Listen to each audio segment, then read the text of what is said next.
Hello student, हमारा chapter चल रहा है वेक्टर अलजेब्रा, जिसके अंदर अभी तक हमने 10.2 एक्सरसाइज तक कंप्लीट किया है। आज हम 10.3 एक्सरसाइज को देखेंगे। तो 10.3 एक्सरसाइज में सबसे पहले आपको मैं थोड़ा सा दिखा देता हूँ क्या है प्रोडक्ट ऑफ वेक्टर है। क्या है 10.3 में प्रोडक्ट ऑफ वेक्टर। अब product of vector two types से होते हैं, एक होता है डॉट या स्केलर प्रोडक्ट, एक होता है वेक्टर या क्रॉस प्रोडक्ट। दोनों के फार्मूले मैंने आपको यहाँ पे दिखा दिए। ये आपका डॉट प्रोडक्ट के लिए होता है A vector dot B vector equal to modulus of A या magnitude of A magnitude of B and cos theta. और वेक्टर या क्रॉस प्रोडक्ट क्या होता है आपका A vector cross B vector magnitude of A vector magnitude of B vector sine theta. और N cap यहाँ पे यूनिट वेक्टर है। तो ये दो तरीके के आपके पास प्रोडक्ट होते हैं। 10.3 एक्सरसाइज में हम डॉट या स्केलर प्रोडक्ट की बात करेंगे, और अगली जो एक्सरसाइज होगी 10.4 उसमें हम वेक्टर या क्रॉस प्रोडक्ट की बात करेंगे। अब देखिए, हम डॉट या स्केलर प्रोडक्ट के कुछ इंपॉर्टेंट जो पॉइंट है उनकी बात करते हैं। मान लीजिए आपके पास ए और बी दो वेक्टर इस प्रकार से और एक एंगल थीटा है। तब हमने देखा है कि फार्मूले के अकॉर्डिंग तो डॉट या स्केलर प्रोडक्ट आपका ये होगा। ठीक है, अगर अब ये याद रखें, स्केलर नाम से स्पष्ट हो रहा है। स्केलर मतलब कि एक नंबर प्राप्त होगा। तो ए डॉट बी जब भी करेंगे आप तो एक नंबर, एक रियल नंबर प्राप्त होगा, आपको याद रखना है।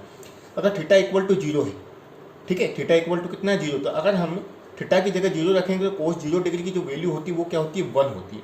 1 होती है तो इसका मतलब क्या, इसकी वैल्यू 1 हो जाएगी। तो क्या बचेगा हमारे पास, ये बचेगा। तो देखिए ए डॉट बी कितना आ गया आपके पास, magnitude of A magnitude of B.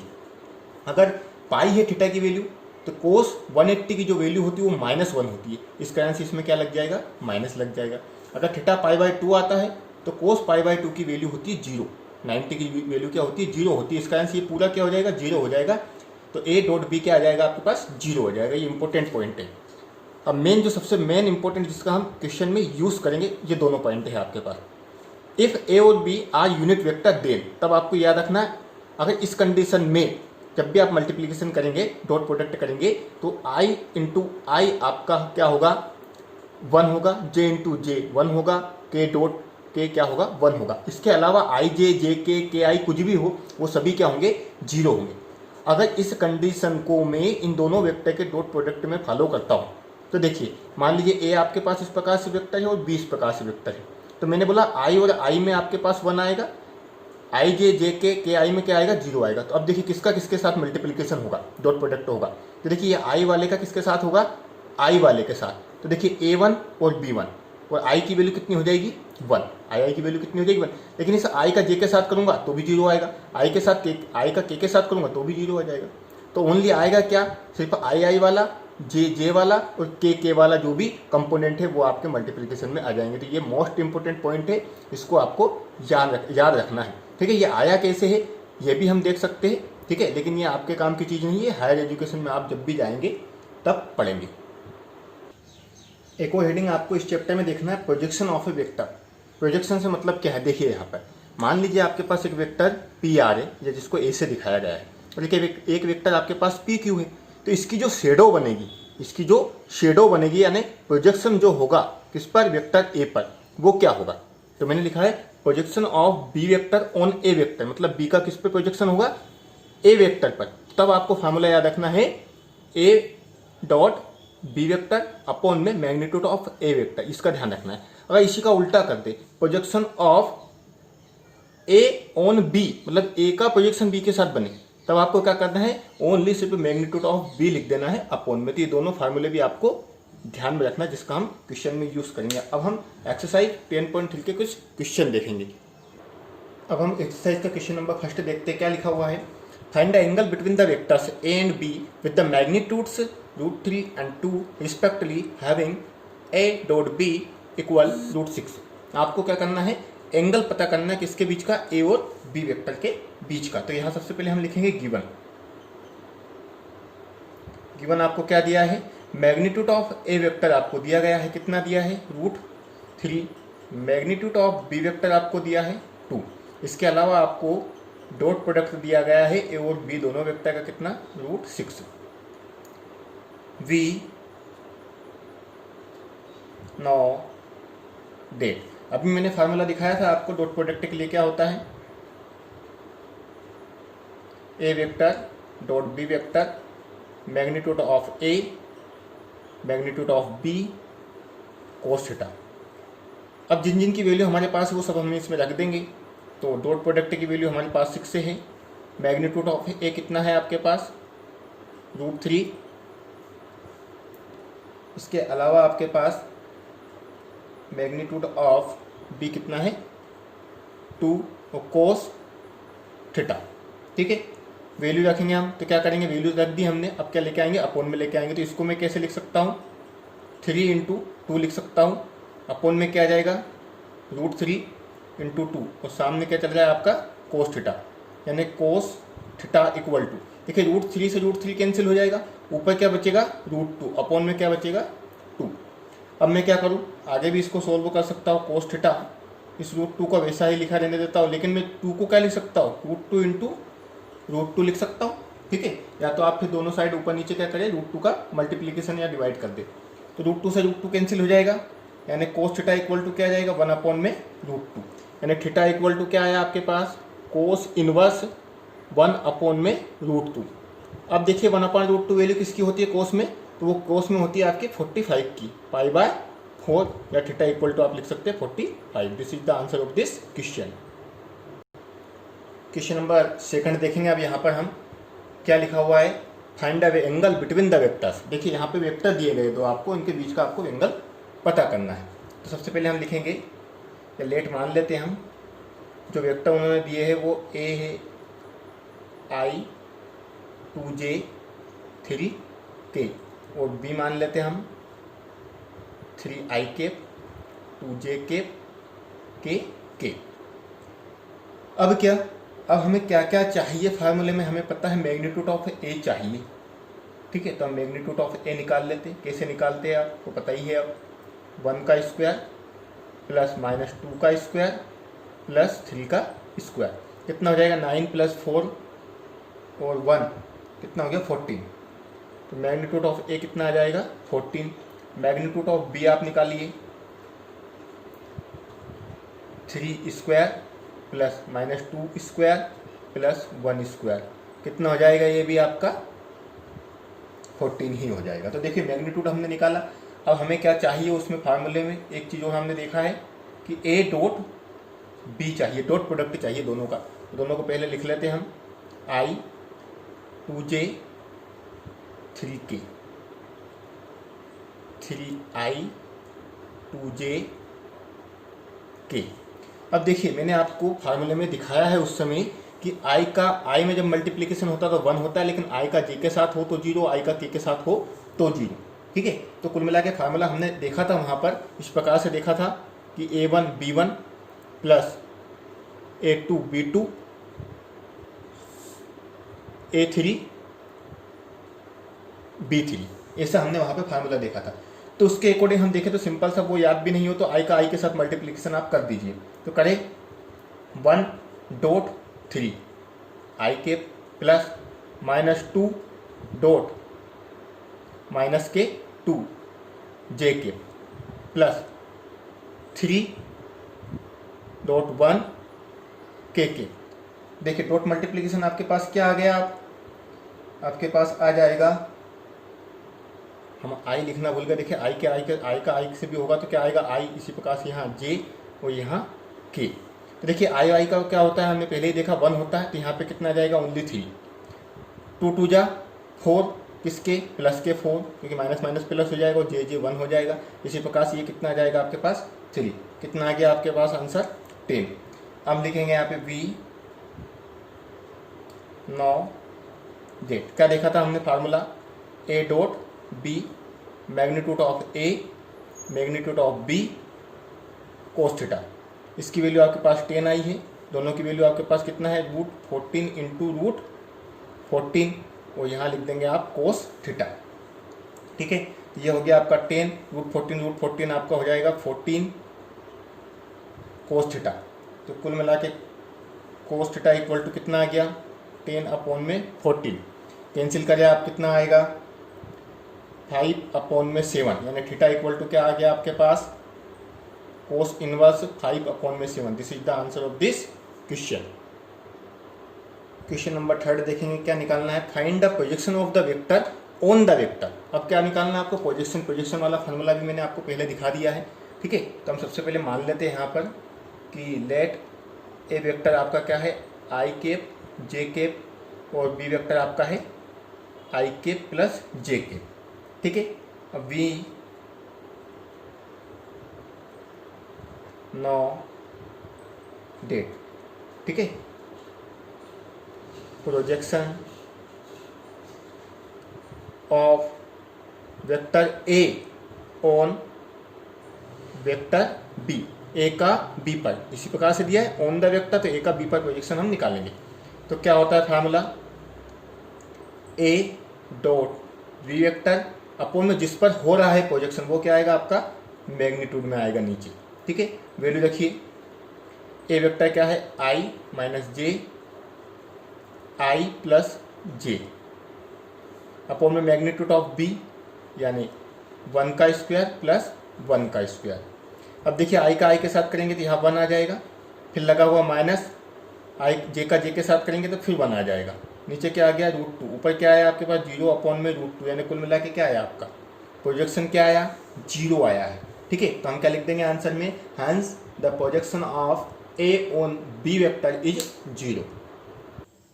Question number 5 देखेंगे क्या लिखा हुआ है, show that each of the given 3 vectors is a unit vector. जो 3 वेक्टर आपको दिए गए हैं इनको आपको यूनिट वेक्टर दिखाना है।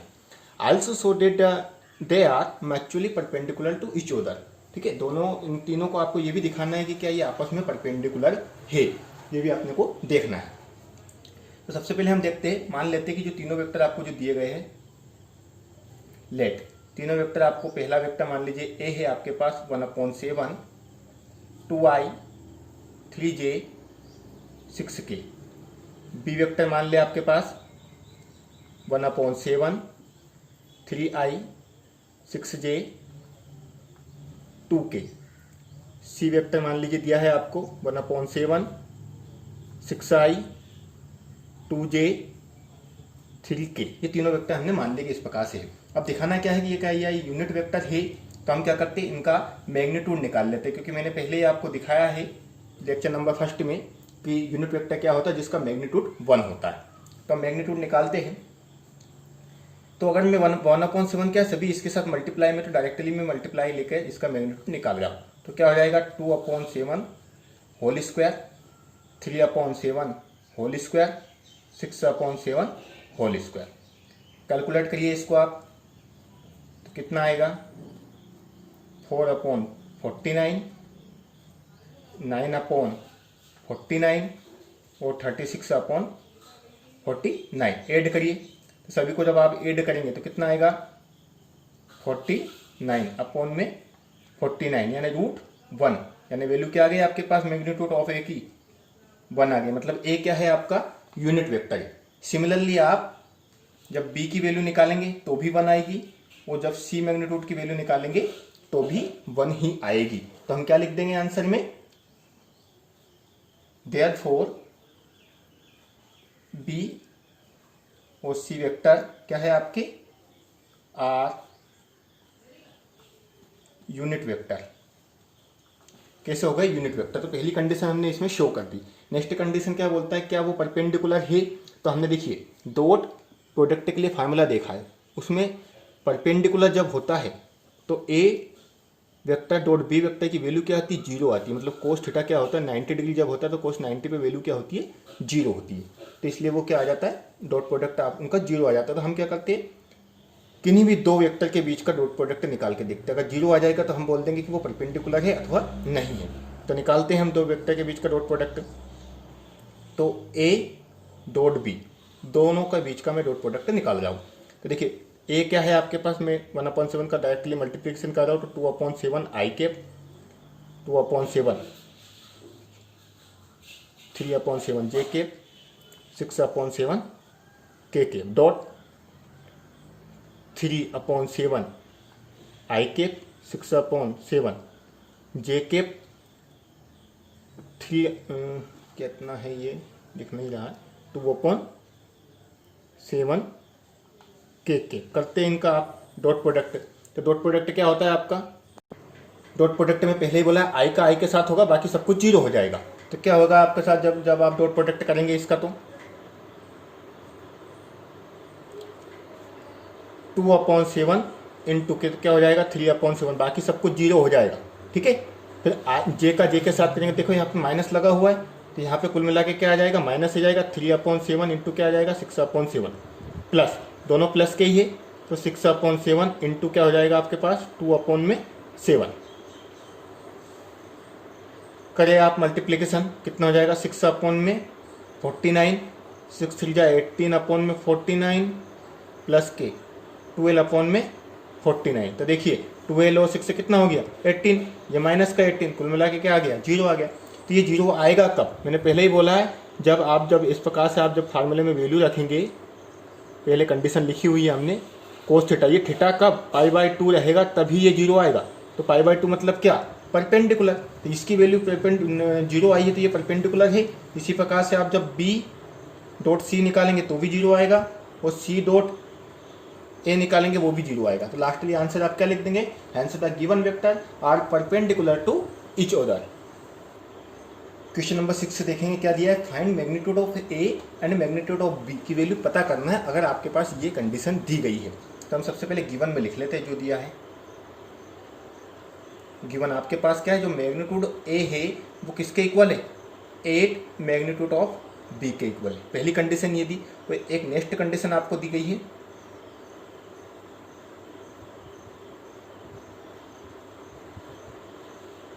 ठीक है, ये आपको दिया गया है। तो सीधी सी बात है, डॉट प्रोडक्ट हो रहा है तो हम भी प्रोडक्ट कर लेते हैं। तो प्रोडक्ट करेंगे तो A का A के साथ हो जाएगा, तो A का B के साथ होगा, A B, फिर इसी को आप ठीक है कर सकते हैं, कॉम्यूटेटिव प्रॉपर्टी यहाँ पे फॉलो होती है इसमें, तो A B लिख सकता हूँ मैं यहाँ पर, और माइनस के B इक्वल टू 8। देखिए ये प्लस ये माइनस ये तो कैंसिल हो गया, 0 हो गया, कुल मिला के घटा देंगे तो ये आ गया आपके पास क्या, A.A वेक्टर। याद रखिए ये आपका होता है मैग्नीट्यूड ऑफ A का स्क्वायर। ये दोनों 0 हो गए, और इसको हम माइनस इसको लिखेंगे, ये भी सेम है, तो इसको आप लिखेंगे मैग्नीट्यूड ऑफ B, क्या लिखेंगे, मैग्नीट्यूड ऑफ B का स्क्वायर इक्वल टू 8। अब ये ऐसा क्यों है आपके दिमाग में आ रहा होगा, तो देखिए यहाँ पे क्या होता है भैया, A.A आया तो A.B होता है हमारे पास, और ये होता है magnitude of A magnitude of B cos theta. अब ये दोनों सेम है, मतलब किस पर है, 0 डिग्री पर, और कोस 0 डिग्री की वैल्यू क्या होती है 1 होती है। अब जब दोनों सेम है तो दोनों को मैंने ऐसा लिख दिया, मतलब दोनों A लिखूंगा तो A बार 2 टाइम लिख देंगे A को, तो क्या आ जाएगा, आया, तो ये वहाँ से आया है। अब देखिए यहाँ आप चाहे तो लिख सकते हैं फ्रॉम फर्स्ट A की वैल्यू आपको दी गई है, क्या दी गई है 8 मैग्नीट्यूड ऑफ B, तो रख दीजिए आप यहाँ पे ये वैल्यू, तो रखेंगे हम ये वैल्यू, तो कितना हो जाएगी 8 मैग्नीट्यूड ऑफ B का क्या whole square minus magnitude of B square equal to 8। ये हो जाएगा आपका 64 magnitude of B square minus के magnitude of B square equal to 8। 64 में से 1 चला जाएगा तो कितना बचेगा 63 magnitude of B square equal to 8। ठीक है, यहाँ से मैं मैग्नीट्यूड ऑफ B वैल्यू जब निकालूंगा तो 8 अपॉन में क्या चला जाएगा 63, जो स्क्वायर जब लेके जाऊंगा तो इधर क्या बन जाएगा, वो रूट हो जाएगा आपका। इसको मैं कैसे लिख सकता हूँ, 2 2 जा 4 4 2 जा 8, यानी कुल मिला के 2 बाहर आ जाएगा, और रूट 2 अपॉन में क्या, इसको लिख सकता हूँ मैं 3 3 जा 9 और 9 7 जा 63, यानी 3√7 लिख सकता हूँ। ठीक है, इतना आपको आना चाहिए। तो मैग्नीट्यूड ऑफ B की यहाँ से वैल्यू देखूंगे तो क्या आ गई आपके पास, मैग्नीट्यूड ऑफ B तो यही आया है। अब आपको क्या चाहिए, मैग्नीट्यूड ऑफ A चाहिए, तो मैग्नीट्यूड ऑफ A आप पता करने के लिए क्या करेंगे, फ्रॉम इक्वेशन नंबर फर्स्ट वापस से लिखेंगे यहाँ पर, फ्रॉम फर्स्ट आपके पास क्या है, magnitude of A equal to है 8 मैग्नीट्यूड ऑफ B, लेकिन मैग्नीट्यूड ऑफ B की वैल्यू आपके पास है, क्या है 2√2 3√7। तो मैग्नीट्यूड ऑफ A आपको क्या मिलेगा, 8 2 जा 16√2 3√7, ये क्या है आपकी मैग्नीट्यूड ऑफ A की वैल्यू। ठीक है, आगे के जो नेक्स्ट क्वेश्चन है वो हम अगले लेक्चर में लगाएंगे। आज के लिए इतना ही, थैंक यू।